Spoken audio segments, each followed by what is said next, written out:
What is going on, y'all? Psych Perspectives, GeoFlux here.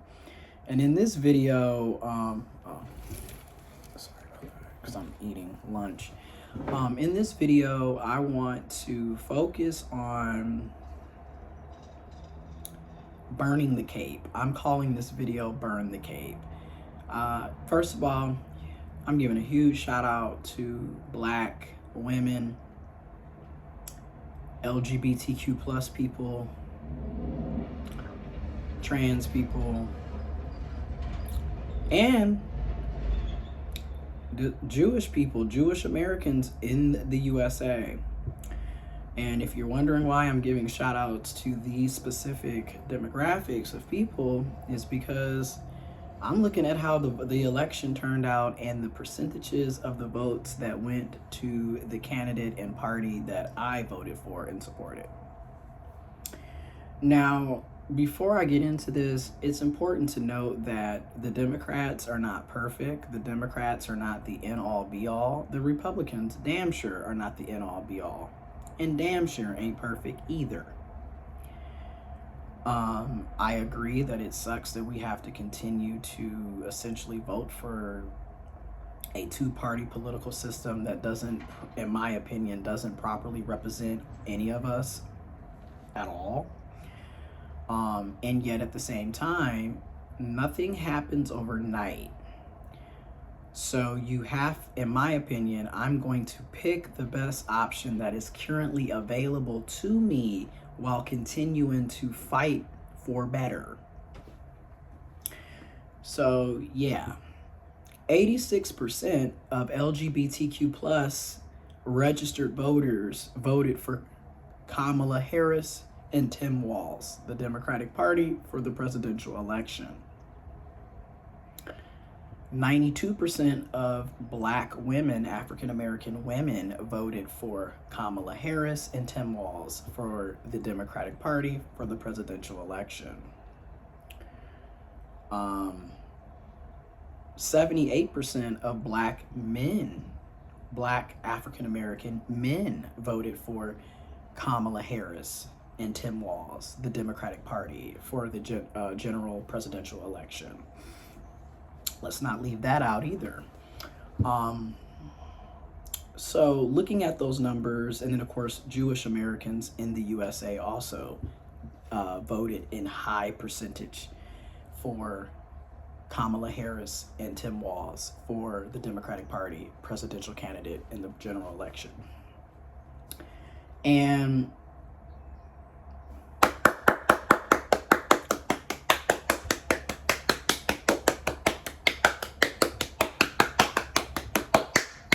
okay, round of applause for those demographics.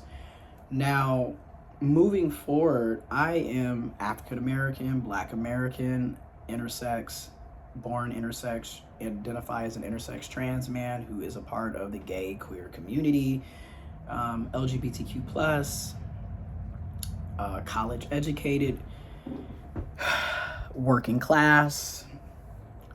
So burn the cape. The reason we're saying burn the cape is it's really ridiculous to expect people to constantly play Captain Save-A-Ho. I'm just gonna keep it real. Black women in particular are constantly being essentially used as mules for other marginalized demographics of people. So Black women will be out here fighting for social justice, equity, freedoms, rights, reparations, resources, support, advocating for their communities and advocating for other marginalized communities, just to be thrown under the bus when that other marginalized community or demographic gets a piece of the pie and throws the Black woman under the bus, who literally is the reason why they got that piece of the pie. And I know even within the LGBTQIA plus community, it's the same sentiment when it comes to transgender people. Trans women, Black and brown trans women, and Black and brown trans feminine people are the very reason why we have the LGBTQIA plus rights that we currently have. They're the reasons why we have the freedoms that we have. But again, people within the Rainbow Alphabet Gang community have constantly thrown trans women, black and brown trans women, and transgender people in general under the bus. Yet we're the reasons why you have the rights to be who you are and the freedoms to exist as you are today. So again, burn the cape. It's ridiculous. A lot of us are stressing out, depressed, stroking out, dying early, having all these health issues directly related to high cortisol levels, lacking sleep, lacking peace, and you're putting in all of this effort and sacrificing your own lives and happiness for groups of people who will never reciprocate that effort, will never replenish what they are taking.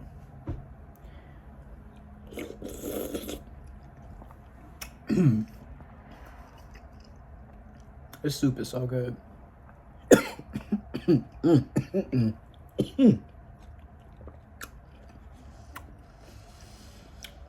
And the seasoning, oh man, A1, 10 out of 10. But yeah, like I was saying, it's not replenished, it's not supported, it's not it's not reciprocated. And a lot of times we think that we have allies that we really don't have allies with. And granted, are all white women a problem? No, but collectively, yes. Are all white men a problem? No, but collectively, yes. Are all cis people bad? No, but collectively, yes. Are all rich and wealthy people bad? Probably so, because either way it goes, in order for you to amass that amount of wealth, you're literally stealing resources and wages from other people. And in this case, hundreds of millions of people, billions of people are living in poverty around the world because of the few at the top who are hoarding resources and essentially hoarding, stealing wages and salaries from people. And these are privileged identity groups, okay? And once again, when you look at the 2024 election, the 2020 election, the 2016 election, and these are the general presidential elections that I'm speaking on. But when you look at 2016, 2020, 2024, white women go out of their way in large percentages to vote for Donald J. Trump and associates, just to turn around and want to talk about how we need to come together and we need to get our pussy hats and we need to march on Washington, Million Women's March, and oh my God, we're oppressed. I can't believe it. Oh my goodness. We need allyship. We have to come together. White feminism. Notice I said white feminism, because feminism in of itself, in my opinion and experience, is not bad. But white feminism is problematic because it's essentially white supremacy dressed in pink. Let's just keep it real, because oftentimes they're not concerned about black and brown, Asian and Hispanic, Latino, Native American, indigenous women. They're also not, a lot of the radical feminists are literally trans exclusion radical feminists. TERFs are transphobic, and also a lot of times these same so-called feminists are racist, are homophobic, and other isms and phobias that they have while claiming to be fighting for women and equality and gender equality and all this other shit. But every time we turn around, these are the very same women that will go out in large percentages to vote against their own best interests and throw multiple marginalized demographics of people under the table after they rid on your coattails, specifically black women, rid on their coattails just to say F you at the polls. So a lot of us are just like, burn the cape. Same thing for trans people. We've sat up here and seen multiple white, predominantly white cis gays sit up here and talk about F the trans community, it's the LGBT remove the T, we're gays for Trump. And yet, these are now the same idiots looking crazy because Project 2025 has already laid out they're going to be removing marriage equality. They're going to go back to criminalizing homosexual sex. See, you thought it was just about, oh, well, if we stop associating with the trans community, we won't have to worry. Ha! Surprise, surprise, surprise. You got the, like I said, when you are privileged and you are coming from a privileged lens, that selfishness always, inevitably comes back to bite you in the ass.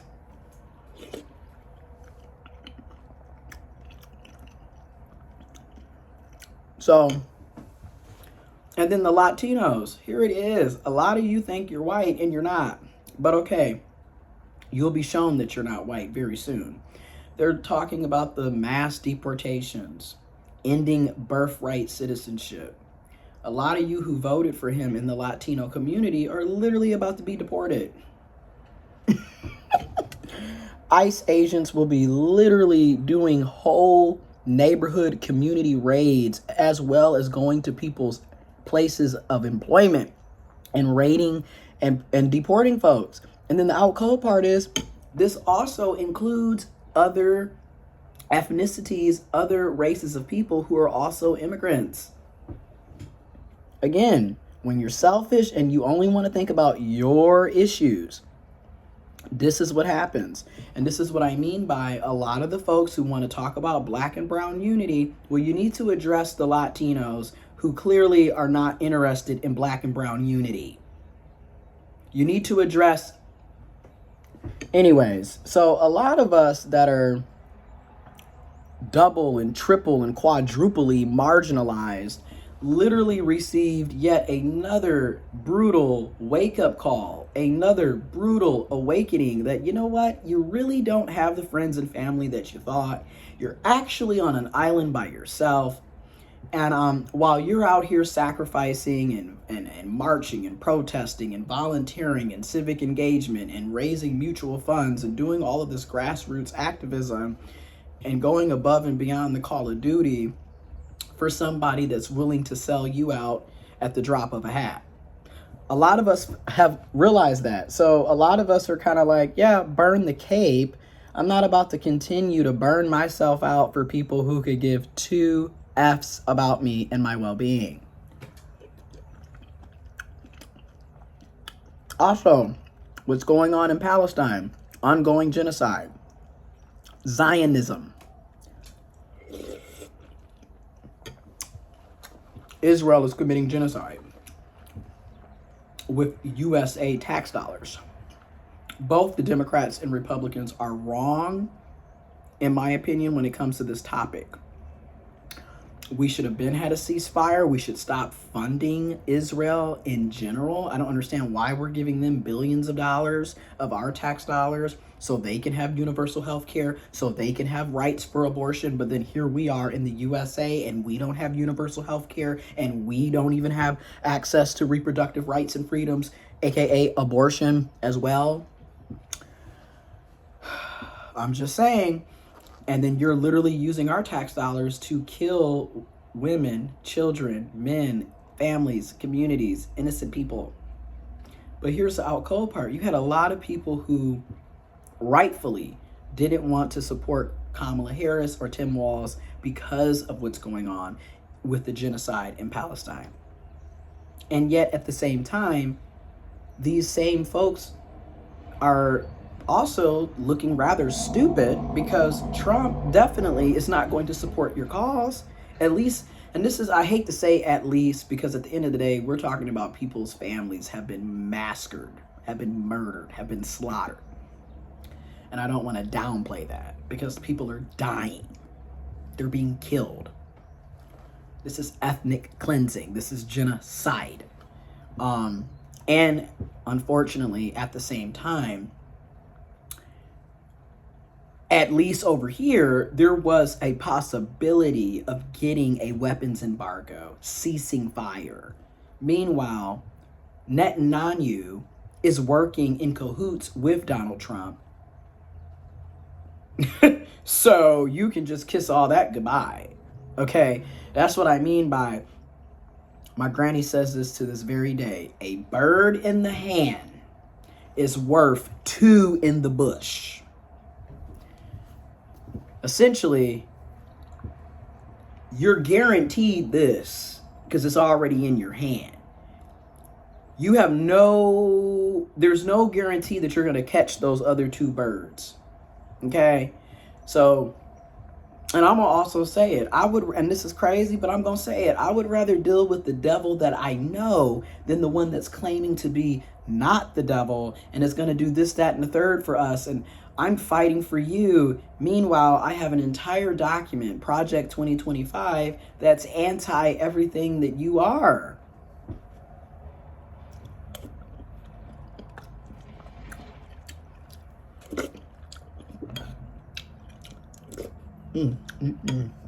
That's so good. That man know he can cook. Tastes good. And it's hearty and filling. You can cook.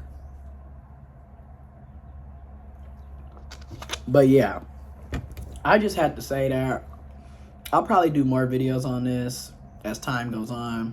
But burning the cape, I'm not about to be stressing myself out anymore for things that ultimately, unless we have allyship that's actually reciprocal, ain't nothing really gonna happen here.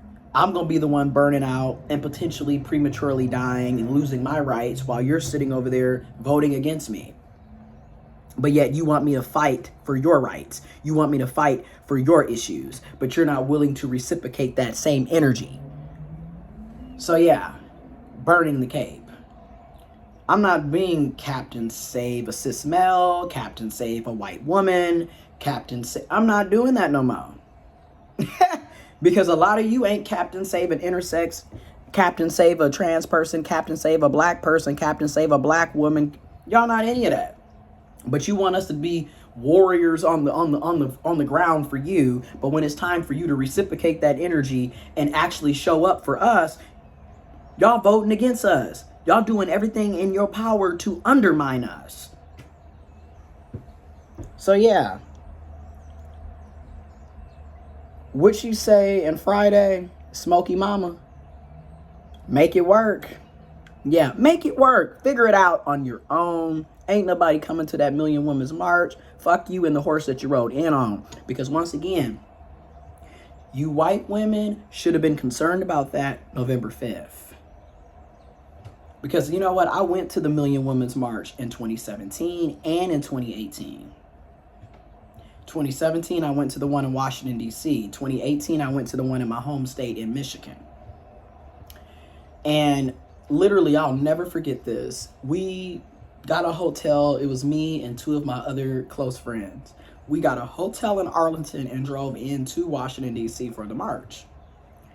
We literally had white women in the lobby of the hotel with their pink pussy hats on, talking, mind you, sitting up there with Make America Great Again shirts, banners, bandanas, hats, and everything else, talking about how great the Donald J. Trump's first inauguration was, because it was literally the day before the Million Women's March in 2017.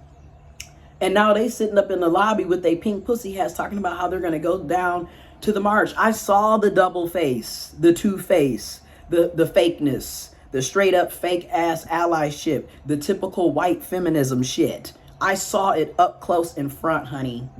So again, how the hell you gonna be talking about we need to show up and support y'all, but y'all literally voted for him just to show up for the Million Women's March the next day for symbolism? Because it's fake as shit.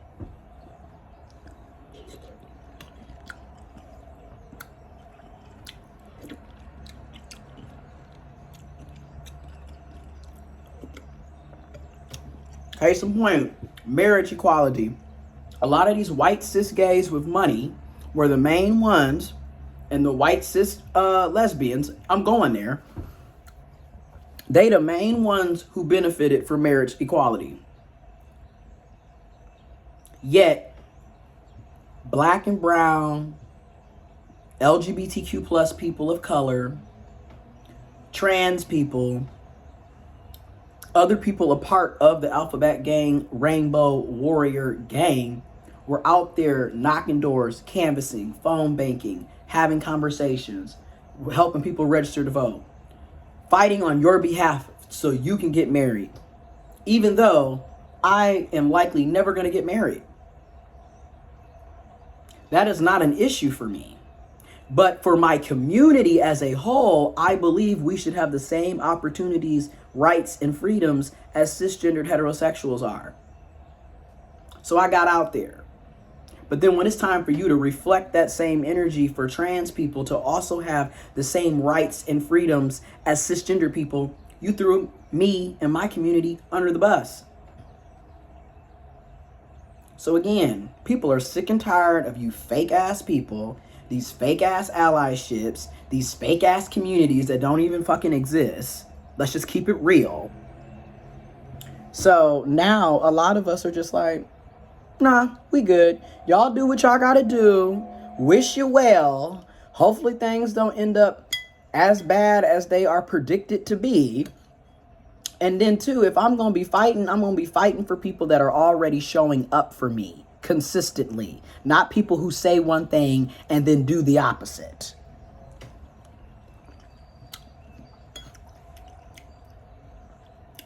Basically, we're giving you a taste of your own medicine. And then too,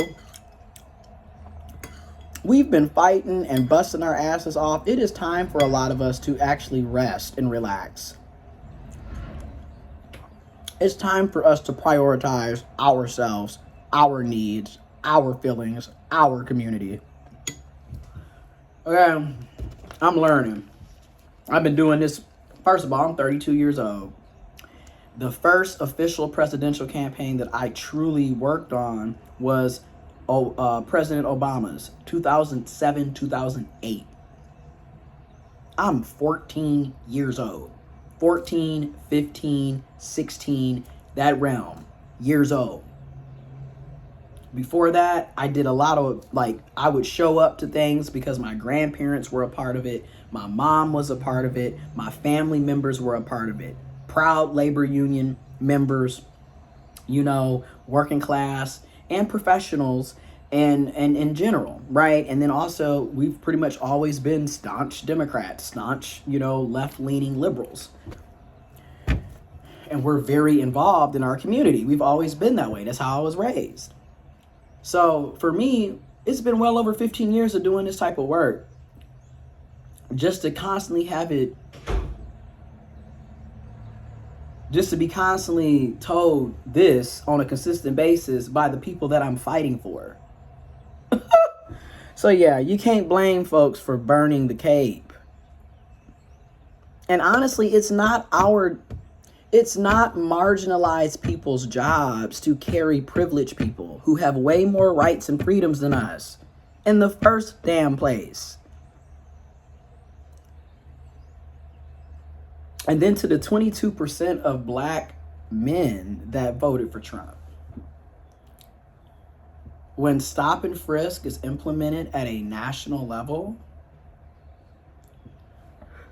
and the police are given impunity, and they already killing black folks at alarming rates, black cis men in particular, when it comes to police, for example, at alarming rates.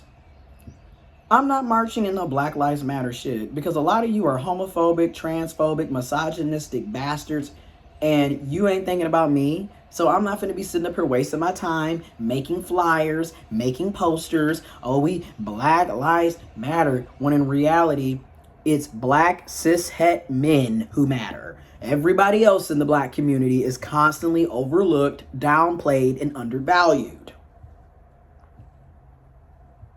But I also want to highlight 78% of black men voted for Kamala Harris, Tim Walz.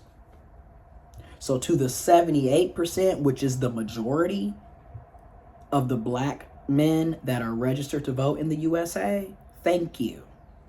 That's allyship. that's showing up.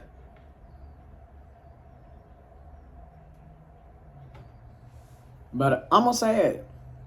Until we address misogyny, racism, homophobia, classism, transphobia, xenophobia, and the educational gap, literally, you have people who don't know what tariffs are and literally thought that the tariffs were going to be on China, not realizing if we put tariffs on China, any products that are coming from China are going to be double and triply marked up.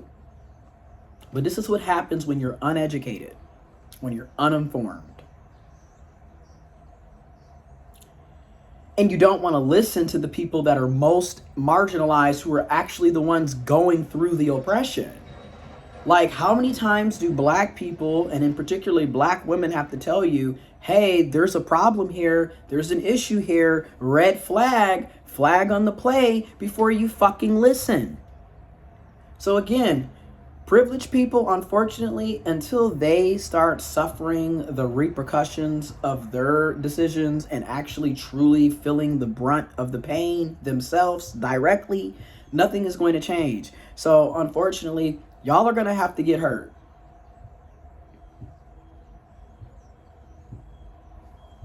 Because you don't give a damn when you see us being hurt. Because you're single issues, you're selfish as hell, and a lot of you have the viewpoint, well, it doesn't impact me, so why should I care? Okay, we about to start matching that energy right back at you. Again, the shit is just, is bonkers. But like I said, burn the cape. It is not your job to play Captain Save a Nigga, save a bitch, save a hoe. People have to want to come together collectively, reciprocated energy and effort, and truly be allies. Until that day comes, it really is worry about your damn self. Worry about the people that already show up for you. Because it's a dying cause in many cases to be doing what we doing.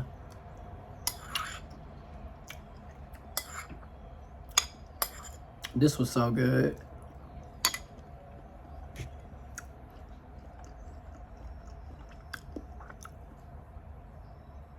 So good.